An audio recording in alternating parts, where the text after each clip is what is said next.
walk you through the specimen paper for 2025. Now there's a big change because the first paper that you'll sit is now non-calculator, so you better get learning those timetables now.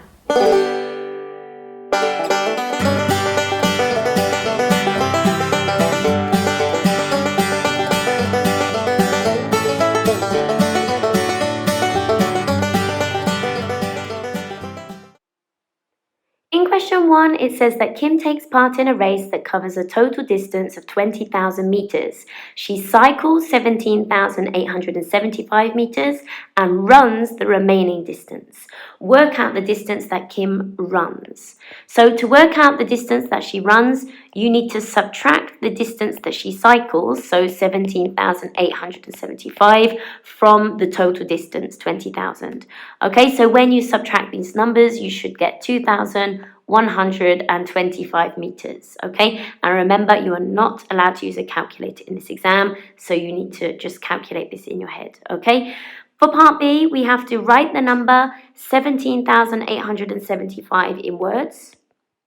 Okay, so 17,875.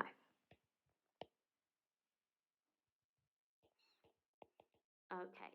In part C, it says write the number 17,875 correct to the nearest hundred. So you could either imagine the numbers that are in the 100 times table either side of this number. So 17,800 and 17,900. And perhaps you can just see that this number is closest to 17,900. Okay? If you can't spot that, what you can do is look for the digit that represents the 100th number, so this one here, and check the digit that's just before that one, okay, so the one before the number 8. If this number is 5 or bigger than 5, it rounds the number 8 up 1. If this number had been smaller than 5, then the number 8 would stay as it is, okay? So since 7 is greater than 5, it rounds the 8 up to a 9, okay, which is how we get 17,900, okay? So that's rounding correct to the nearest hundred. In question 2, it says the diagram shows the net of a solid. Okay, so this is a 3D shape that's been laid out flat, okay? And in part A, it says, what is the mathematical name of the solid? So I'm just going to draw a quick sketch of this solid, okay? It looks something like this, okay? Now this, hopefully you know this shape, is a pyramid, okay? So you can either write pyramid. If you want to be more specific, you could also write a square-based pyramid. That would be acceptable as well, okay? For part B, it says, for this solid, write down the number of vertices.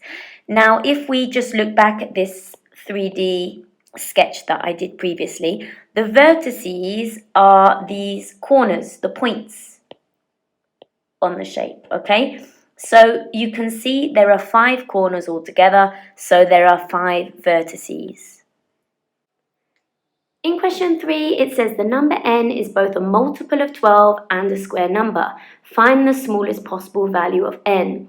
So what I'm going to do first is I'm just going to write out the first few multiples of 12. So multiples of 12 are just the numbers in the 12 times table. So 1 times 12 is 12, 2 times 12 is 24, 3 times 12 is 36, 4 times 12 is 48, 5 times 12 is 60, and so on, okay? Next, I'm going to write down square numbers, okay? Starting with 1 squared, which is 1 times 1, which is 1. 2 squared, which is 2 times 2, which is 4. 3 squared is 9. 4 squared is 16. 5 squared is 25. 6 squared is 36. And I'm going to stop there because I've just seen a number that occurs in both, okay? It's the first number that we can see that is both a multiple of 12 and a square number, so that must be the smallest possible value of n, okay? On question 4, it says a coin is made from a mixture of tin, copper and zinc. The table shows the percentage of each metal used. we have to work out the value of K.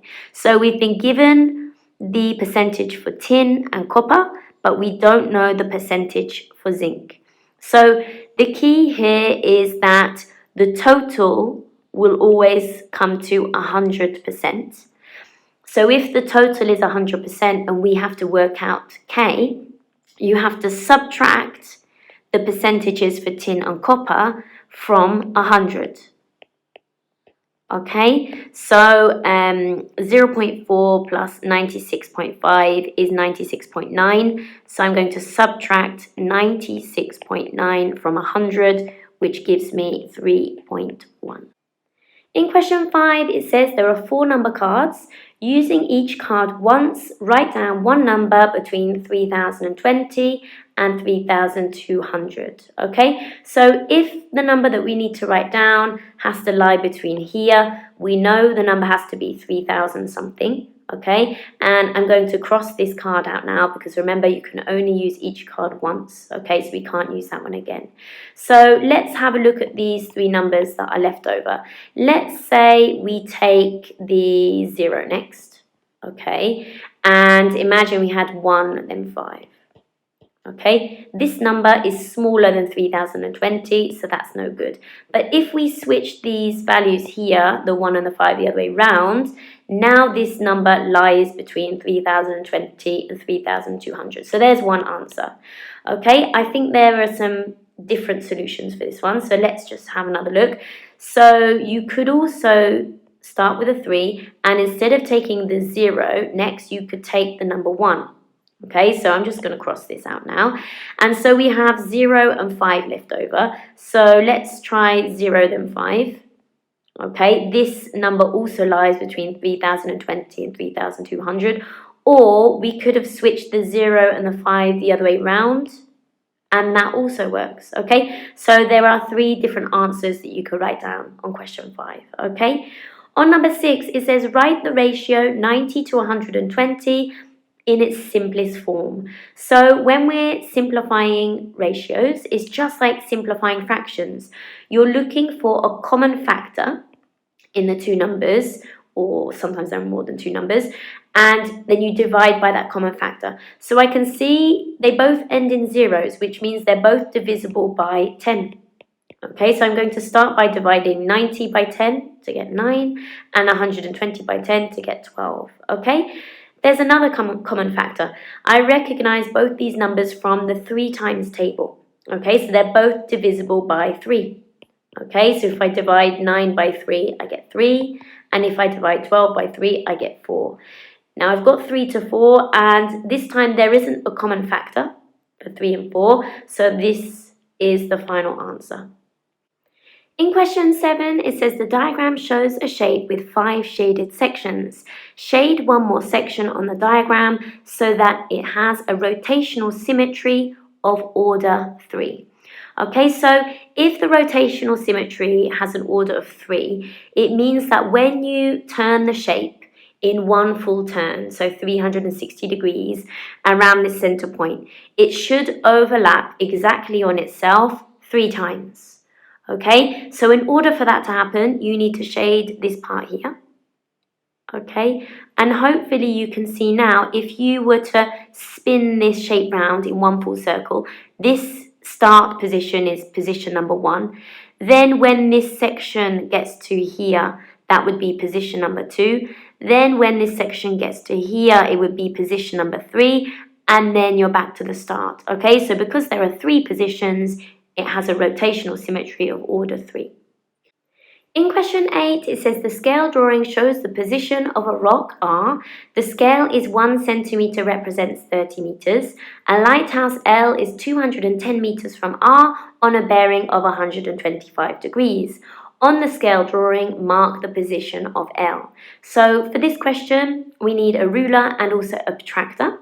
I'm going to start by working out the distance of L from R on the drawing, okay? So in real life, the distance is 210 meters, and we know that the scale is 30 meters represents 1 centimeter, okay? So to change the real life distance into the scale drawing distance, we have to divide by 30.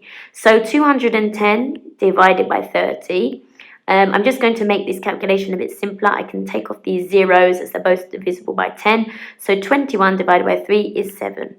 Okay, so 7 centimeters is the distance of L from R. Okay, but before we can draw this line or find the point L, we have to draw the bearing.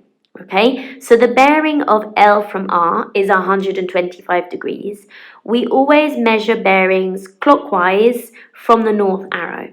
Okay, so you need to take your protractor and line it up so that it looks like this over the drawing. Okay, so the center of your protractor is going to lie exactly over the point R, and you need to start counting from the top of your protractor where it says 0 here, and count all the way round until you get to 125 degrees, and then you mark it on the page. Okay, so now what you have to do is join up point R so that it's in line with the dash that you've just made, but make sure the line that you draw is 7 centimeters long.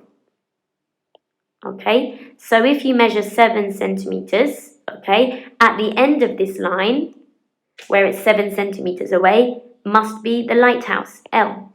Okay, so this distance is 7 centimeters, and this angle here that we measured was 125 degrees. Okay, so that is the position of L. In question 9, it says a cake has a mass of 600 grams. Joe eats 1/5 of the cake. Find the mass of the cake that is left. Okay, so what I'm going to do is I'm just going to find 1/5 of 600. So that's just the same as dividing 600 by 5. Okay, so when you do that, you get 120. Okay, if you're not sure how to do that in your head, you could do it like this. 600 divided by 5, 5's into 6 go once, 1 remainder, 5's into 10 go twice, and 5's into 0, none. Okay, so this is 1/5. This is the amount that Joe ate. So if we want to work out the amount that's left, you have to subtract the amount that he ate, so 120, from the total 600. And when you subtract those numbers, you should find you get 480 grams.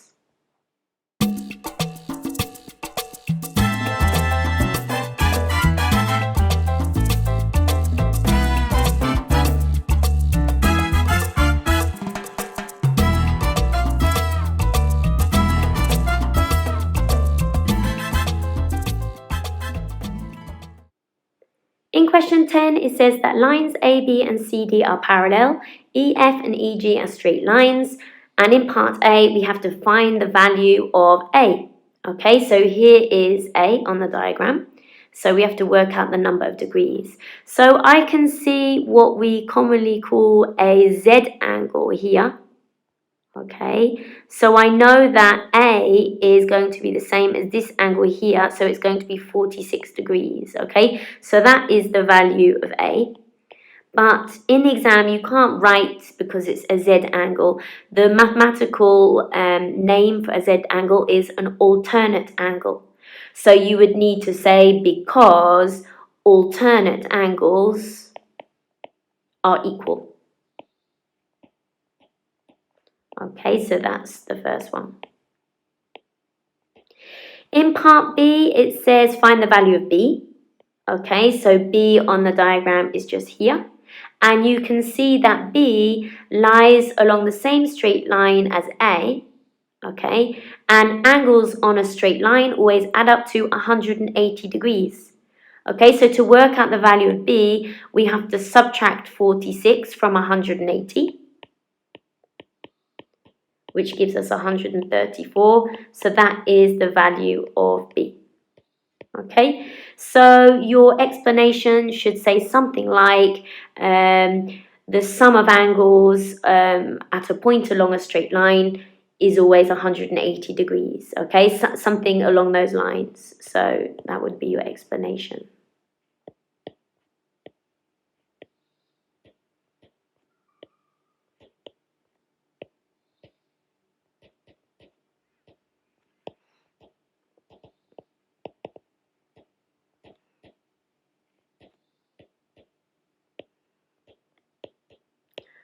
Okay, for part C, we have to find the value of C. So here is angle C. And again, we have to give a reason for the answer. I can see that this is the last unknown angle in this triangle CED. Okay, so we have two of the other angles. We know this one's 46, we know this one's 60, and we know that all the angles in a triangle, they add up to 180 degrees. Okay, so to work out C, we would take 180, subtract the other two angles, so 60 and 46, and that gives us 74 degrees. Okay, so your reasoning would be something like the sum of angles in a triangle equals 180 degrees. Okay.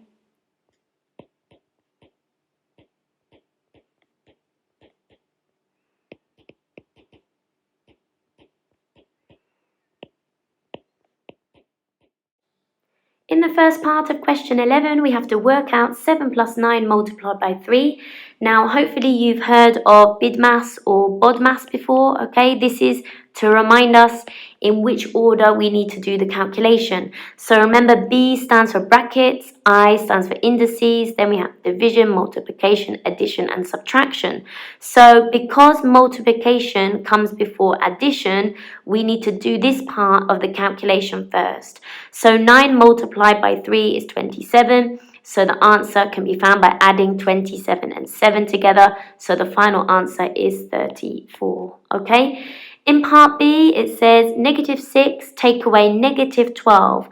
Remember, when you take away a negative number, it turns into plus. Okay? So it's the same thing as negative 6 plus 12, which is the same thing as 12 take away 6, which is equal to 6. Okay? In part C, it says 10 to the power of negative 2. Now, I can rewrite this question like so. It's the same thing as 1 over 10 squared.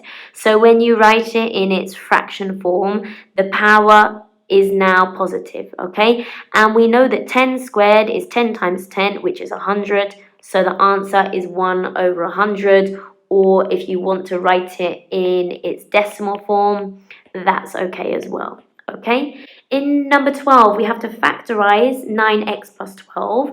So when we factorize, we have to take out the highest common factor in both these terms here. So the highest common factor in 9x and 12 is 3. Then once you've taken out the common factor or factors, you open your brackets and you have to work out what you need to multiply 3 by to get back to 9x. Okay, so you have to multiply 3 by 3x to get 9x. Okay, then you need to ask yourself, what do you multiply 3 by to get positive 12? Well, it should be positive 4 because 3 times 4 is 12. Okay, so once you've done that, that is called factorizing. In part B, it says solve the equation. Okay, so what I'm going to do is I'm going to move x terms to one side of the equation and non-x terms to the other. It doesn't matter which way around you do it. I'm going to put the x's on the left-hand side and the non-x's on the right-hand side. Remember, when terms move across the equal sign, they change sign. So this negative 5 is going to change to a positive 5, and this positive 2x is going to change to a negative 2x. So it becomes 6x take away 2x equals 13 plus 5. Now I'm going to simplify. So 6x take away 2x is 4x. And if I add 13 and 5 together, I get 18. Then the last step is to divide both sides of this equation by 4. So 4x divided by 4 is just 1x. And 18 divided by 4, well, you could write it as a fraction if you like, and then simplify this fraction. You can divide top and bottom by 2. So 18 divided by 2 is 9, and 4 divided by 2 is 2. So you could write 9 over 2, or if you want, you could write it as a decimal. 9 divided by 2 is 4.5. In question 13, it says a plane flies from London to Colombo. The time in London when the plane leaves is 8:20 on Saturday. The time in Colombo when the plane arrives is 2:15 on Sunday. The flight time is 13 hours 25 minutes. Find the time difference between London and Colombo. State whether the time in Colombo is ahead or behind the time in London. So the plane leaves at 8:20 on Saturday, London time, and it flies for 13 hours 25 minutes. So I'm going to start by working out at what time the plane arrives, London time. Okay, so I need to work out, if I start at 8:20, what time it takes me to if I add on 13 hours 25 minutes. Okay, so you have to be careful when you add time because there are 60 minutes in an hour. It's not like adding normal numbers. This is quite a nice question, but do watch out when you're adding time. Okay, I would suggest starting by adding the hours first. So if you're at 8:20 and you add 13 hours, it's going to take you to 21:20. Okay, so 9:20 in the evening, and then afterwards add on the minutes. Okay, so if you add 25 minutes to 20, okay, it's going to take us to 21:45. Okay, so this is the time the plane arrives, London time in Colombo. Okay, so now what we have to do is compare this time with the time in Colombo that the plane arrives, okay, to see what the difference in time is. So let's look at this time here. Okay, so this is 21:45, 9:45 in the evening. If I add 1 hour to this time, it takes me to 22:45. Then if I add another hour, it takes me to 23:45. If I add another hour, it's going to take me to 0:45. Okay, so like midnight 45. And if I add another hour, it's going to take me to 1:45. If I add another hour, it's going to take me past 2:15. Okay, so I don't want to add on another hour. So far, I've added 4 hours here. Okay, so to get from 1:45 to 2:15, we're adding an additional 30 minutes. Okay, so what that means is the time difference is 4 hours 30 minutes. Okay, so that's the first part of the question. And then we have to state whether the time is ahead or behind. Well, hopefully you can see that 2:15 in the morning is ahead of 9:45 in the evening on the Saturday. Okay, so that is the answer to the question. In question 14, it says the diagram shows a shape made from two different parallelograms. The shape has a total area of 210 centimeters squared. Find the value of x. Okay, so there are a couple of important things I want to point out before we complete this question. When you have a parallelogram, these two sides of a parallelogram are equal in length. Likewise with these two. Okay, although we don't need that pair for this question. So if this is a parallelogram and this is another parallelogram, we know that this length has to be equal to the side opposite as well. Okay, so these three sides are equal in length. So this is also 15 centimeters and so is this one. Okay, something else you need to remember is that area of a parallelogram is just base times perpendicular height. Okay, so if I want to work out the area of this top parallelogram, the base length would be 15 and the height would be x. Then if I was to work out the area of this parallelogram underneath, I would multiply the base length, which is also 15, by the perpendicular height, which is 4. And because we've been given the total area, we need to add the area of these two separate parallelograms together, and this will equal 210. Okay, so here 15 multiplied by x is just 15x, and here I'm going to calculate 15 times 4, which is 60. So now we have to solve this equation for x. So I'm going to subtract 60 on both sides. So when I subtract 60 from 210, I get 150. And then I'm going to divide both sides of the equation by 15, which gives me x equal to 10. So that's the answer. In question 15, it says, as part of a sports competition, 14 athletes run 100 meters and complete a swimming race. The scatter diagram shows the times in seconds to run 100 meters and the times in seconds to complete the swimming race for 11 of these athletes. The table shows the times for the other 3 athletes. And in part 1, on the scatter diagram, we have to plot these 3 points from the table. Okay, so before I plot the points, I just want to draw your attention to the axes here. Let's start by looking at the horizontal axes. It's a good idea to work out what each little square is worth before you plot the points, okay? Sometimes you can just spot it straight away, but sometimes it's not always obvious. So to get from 10 to 10.2, you have to add 0.2, okay? There's 0.2 in between here, okay? And there are 10 little squares in between these numbers. So if we divide 0.2 by those 10 little squares, we get 0.02. So each little square along the horizontal axis is equivalent to 0.02, okay? If we look on the vertical axis, to get from 23 to 24, there's just one number. And again, there are 10 little squares here in between. So we divide 1 by 10, and that gives us 0.1. So on the vertical axis, each little square equates to 0.1. Okay, so let's start by plotting this pair first. So it says time to run 100 meters is 10.2. So along the horizontal axis, I need to find 10.2, which is here. And then I need to go up to 23.5 along the y-axis. Okay, so it's exactly halfway between 23 and 24 here. Okay, so there's the first point. Then for the next pair, we have to find 10.86 on the horizontal axis. So here's 10.8, and remember each little square is worth 0.02.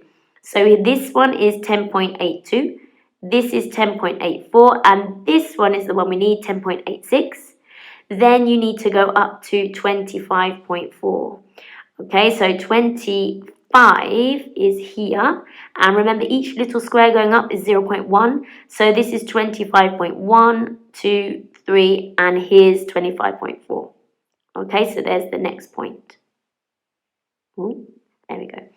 Okay, for the last pair, this time we have to go along to 11.04 along the horizontal axis, so here's 11, 11.2, 11.4, and then up to 24.9. So that's just one below 25, so just here. Okay, so we've plotted the 3 points, okay? In part 2, it says state the type of correlation shown in the scatter diagram. So to find the correlation, you need to decide which way the points are slanting, okay? So this time, the points are slanting in this direction. So we say there's a positive correlation, okay? A bit like when you look at the gradient of a straight line, okay?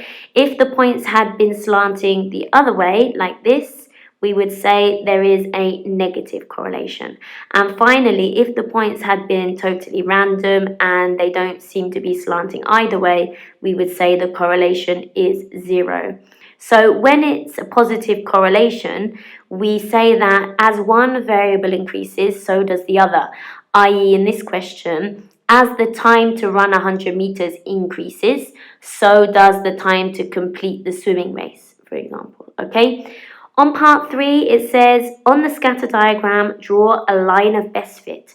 So when you draw a line of best fit, you need to take a pencil and a ruler, okay? And you need to draw a straight line that has roughly the same amount of points on either side of the ruler.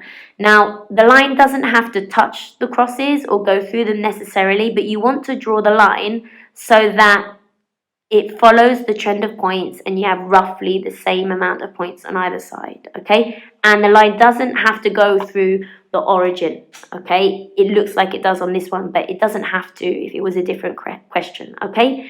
So once you've drawn your line of best fit, you can answer part 4 And it says another athlete completes the swimming race in 23.8 seconds. We have to use the line of best fit to estimate the athlete's time to run 100 meters. So you need to look for 23.8 seconds on the vertical axis for the time for the swimming race. So 23.8 would be here. Then you need to travel towards your line of best fit. And when you hit the line of best fit, you then travel down and you read off the time to run 100 meters. Okay, so remember each little square is worth 0.02, sorry. So this would be 10.22, 10.24, 26, 28, 3, 32, 34. Okay, so it would be 10.34 seconds. And if you were to draw your line of best fit, it probably wouldn't be identical to the one I've drawn. So your answer could be different here. Okay, but that's okay. You have to use your line of best fit to estimate the athlete's time to run 100 meters.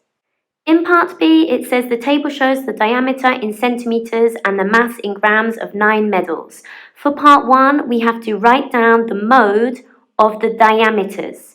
Okay, so we're looking at this top row here. Now the mode is the most frequent value. So you need to look for the number in this row here that occurs the most. And I can see the number 70 occurs 3 times. So this is the mode. For part 2, it says find the median of the masses. Okay, so this time we're looking at the second row. And the median is the middle value when the data is ordered from smallest to largest. So what I've done just down here is I've rewritten the masses from smallest to largest, and it's a good idea just to cross these off as you go along when you write them out so you don't make a mistake, okay? And now I'm going to try and identify the middle value. So to do that, I'm going to cross off the smallest mass and the largest, then the second smallest and the second largest, and so on, until I'm left with the middle value. Okay, so the median is 181. Had there been 2 middle values, let's just pretend for the sake of a different question that these 2 were the middle values. What you would need to do is find the mean of those 2 numbers. You would add 180 and 181 together, then you would divide that answer by 2 and it would give you 180.5, okay? That's not the question here, I'm just saying if there were 2 middle values. In this question, we have to find the equation of line L in the form y equals mx plus c. So this is the line that we need to find the equation for.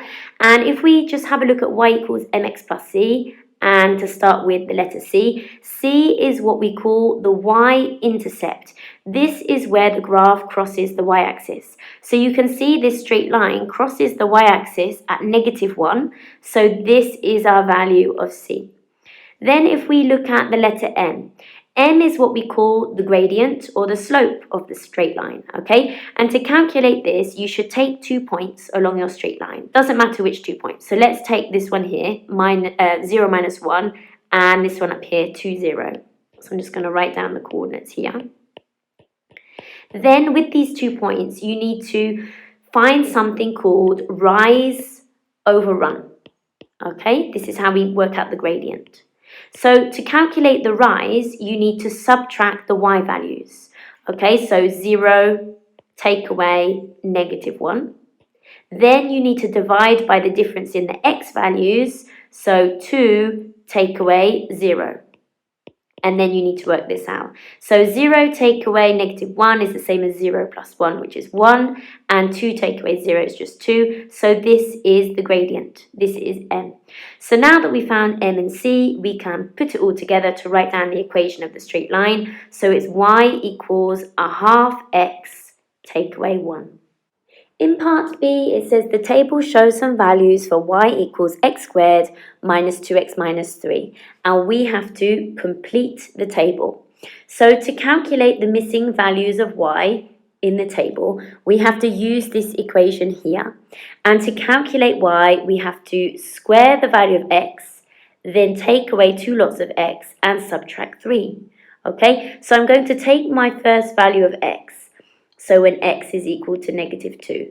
and I'm going to substitute this value of negative 2 into the equation here in place of x in those two places, okay? So to work out y, we have to square x, so square negative 2, then take away 2 lots of x, so 2 lots of negative 2, and then subtract 3, okay? So then you have to calculate this. So negative 2 squared is negative 2 times negative 2, which is positive 4. Here, negative 2 times negative 2 is positive 4, and then we're subtracting 3. Okay, so 4 plus 4 is 8, and if we take away 3, we get 5. So there's our first value of y. Now we're going to do the same thing, but for when x is equal to positive 1. Okay, so this time to work out the value of y, we have to square 1, then minus 2 lots of 1, and again take away 3. So 1 squared is 1, minus 2 times 1 is minus 2, and if I subtract 3, that will give me the value of y. So 1 take away 2 is negative 1, take away another 3 is negative 4. Okay, so that's the next value in the table. And then for the last one, I'm just going to do it up here. Okay, so this time x is equal to positive 4. So to work out the value of y, we have to square 4, minus 2 lots of 4, take away 3. Okay, so 4 squared is 16. Negative 2 times 4 is negative 8. And then again, we're taking away 3. So 16 take away 8 is 8. And if I take away 3, I get 5. Okay, so we filled in the table of values.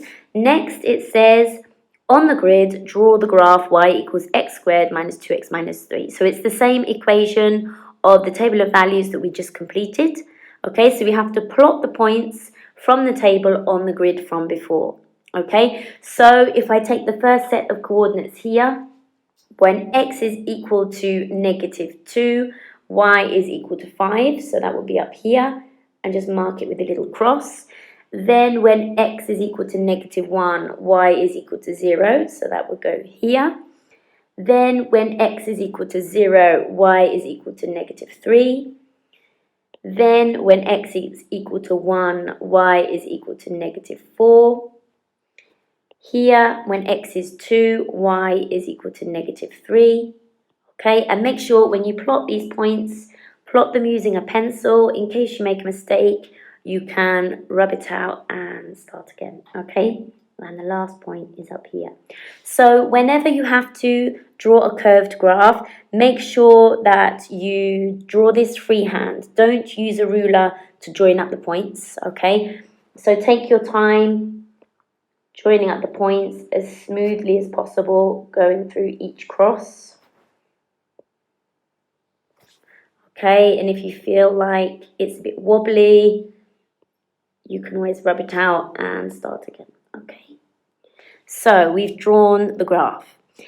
Now, on part C, it says write down the equation of the line of symmetry of the graph y equals x squared minus 2x minus 3. So this is the curve that we just plotted onto the grid. So the line of symmetry is right down the middle here. Okay, so we're cutting the graph in half, okay, so that it's perfectly symmetrical on either side, okay? So every x coordinate along this dashed line is always positive 1. So the equation of this line is going to be x equals 1. Okay, now for part D, it says write down the negative value of x where the line L and the graph of y equals x squared minus 2x minus 3 intersect. So the line L is this line here from earlier, and it intersects the curve in two places. The one that has a negative value of x is this one over here. Okay, so if I take the x coordinate of this point here, I can see that it's negative 0.6. Now, you might find that when you do the question yourself, you don't get exactly negative 0.6. That's okay, because in the mark scheme, they give a range of values for this x coordinate, okay?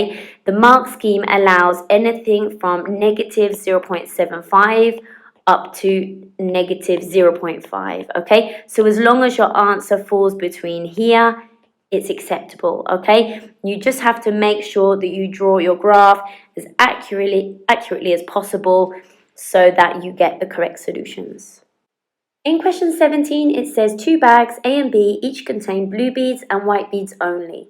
The probability of taking a blue bead at random from bag A is 0.8. The probability of taking a blue bead at random from bag B is 0.3.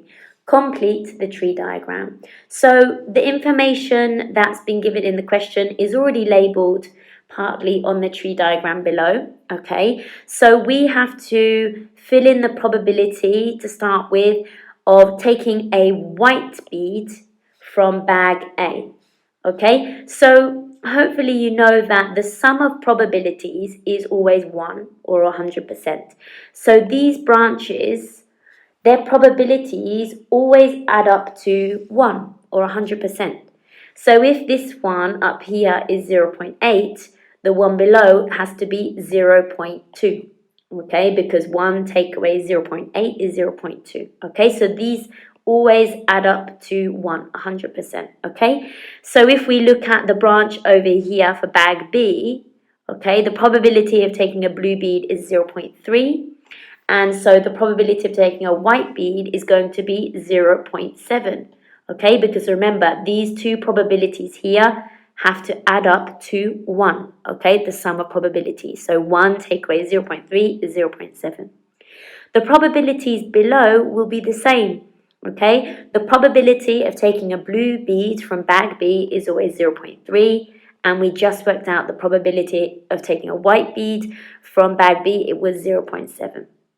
Okay, so we've completed the tree diagram. Now, on part B, it says a student takes 1 bead at random from bag A and 1 bead at random from bag B. Find the probability that both beads are white.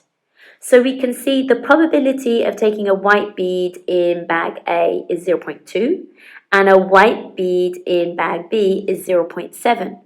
Okay, it says both beads have to be white. So if we're traveling along the tree diagram, it would be a white followed by a white. So what you're doing is you're multiplying these two probabilities together as you move through the tree diagram. Okay, so 0.2 multiplied by 0.7 is 0.14. Okay, and that's the answer. On question 18, it says, describe fully the single transformation that maps shape A onto shape B. So you need to ask yourself, is this transformation a rotation, a reflection, a translation, or an enlargement, for example, okay? Hopefully you can see that to get from shape A to shape B, it's turning. So in this case, it's going to be a rotation. Okay, so that's the first thing you can write down. Notice how there are 3 marks, so we have to write down some other information to get the 3 marks. You should be able to see that shape A has rotated 90 degrees anti-clockwise, and you also need to give the center of the rotation, so around which point shape A has rotated, and in this question, the center of the rotation is the origin at 0, 0, okay? Now, maybe you'll be given tracing paper in the exam. Please use this to check your answers on rotations, to make sure you get the correct coordinates for the center of the rotation and the number of degrees, okay? So do use your tracing paper to help you, okay? On part B, it says, on the grid, draw the image of shape A after a translation by the vector -5, -6. So this column vector means we're going to translate shape A 5 units to the left and 6 units down. Okay, so I would choose a point, a vertex on shape A, for example, this top point here, and you want to count 5 units to the left and 6 down. So 1, 2, 3, 4, 5, and then 6 down takes me to here. Now remember, this was the top vertex of shape A, so it's still the top of the shape. So just make sure that you draw this shape in the correct place. okay, following the translation of that point, okay? So there's part 1 of B. Now, on the second part, it says, draw the image of shape A after an enlargement by scale factor 3, center 1, 4. So if there's a scale factor of 3, we can expect shape A to triple in size, okay? And the distance that each point has from the center of the enlargement will also triple. So if I mark this center point on the grid, 1, 4, that is up here, okay? This point here, the top vertex of shape A, you can see it's 2 units to the right here from the center. So that distance is going to triple. 2 multiplied by 3 is 6. So you need to count 6 units to the right from your center. So the new top vertex is going to be over here. Okay? Now, the next part's quite easy. Because the shape triples in size, each of the lengths is going to multiply by 3.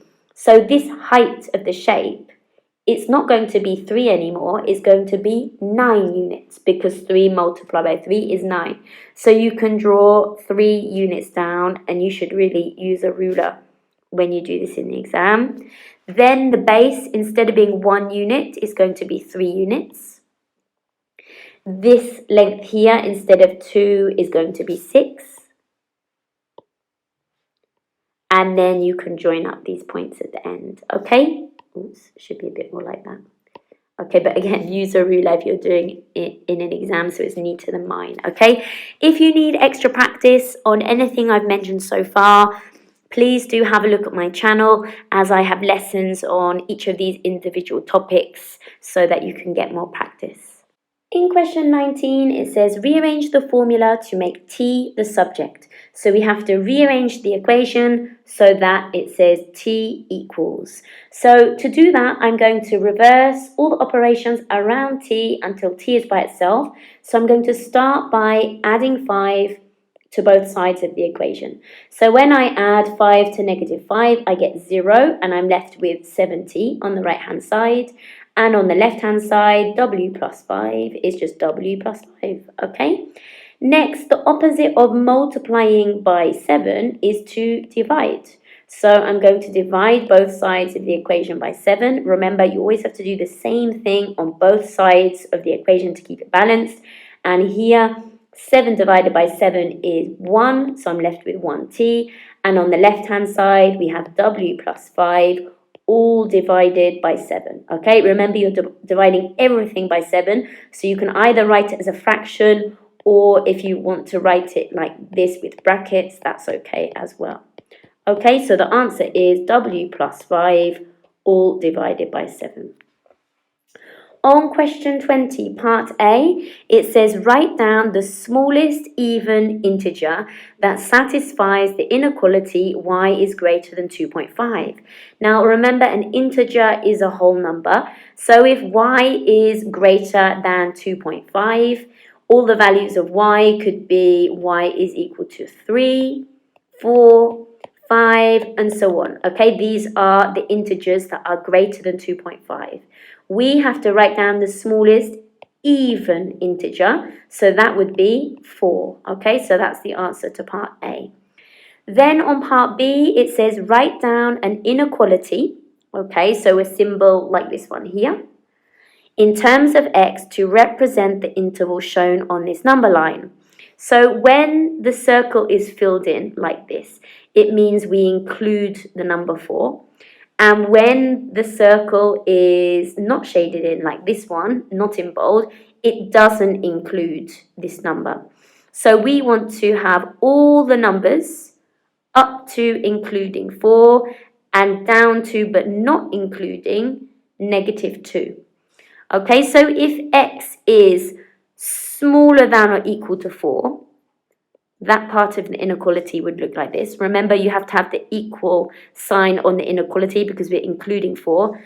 But x is also bigger than negative 2, but not including negative 2. Okay, so there's the inequality in terms of x. In question 21, it says that the universal set consists of these letters here. In set X, we have the letters A, E, I, and U, and in set Y, we have D, E, M, P, T, U. So I can see that the letter E occurs in both set X and set Y, so that can be written down on the intersection. Okay, likewise with the letter U.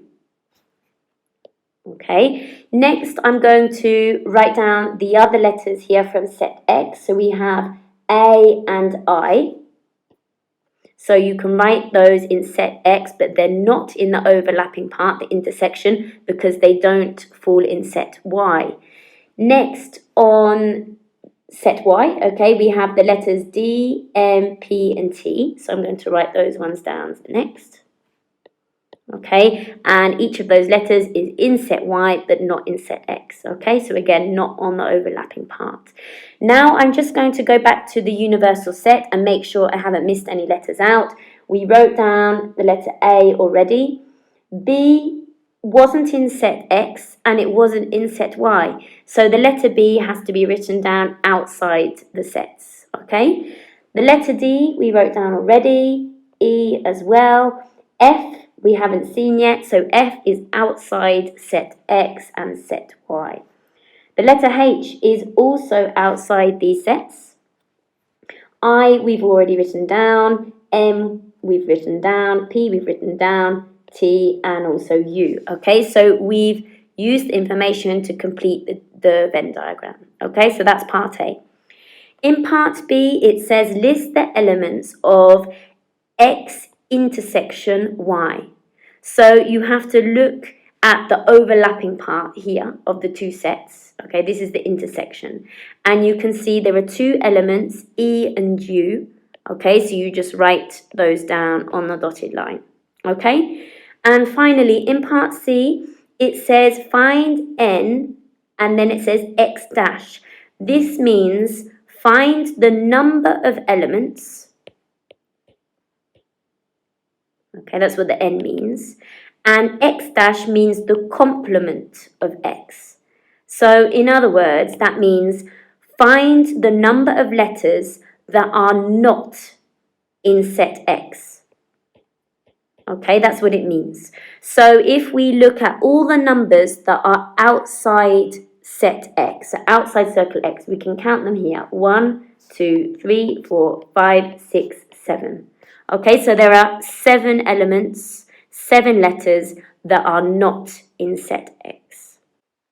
In question 22, the length L of a road is 39,700 meters, correct to the nearest 50 meters. Complete this statement about the value of L. So in this question, we have to work out the upper bound and the lower bound. So a technique you can use to find this out quickly is take the number 50 and divide it by 2. Okay, so when you do that, you get 25.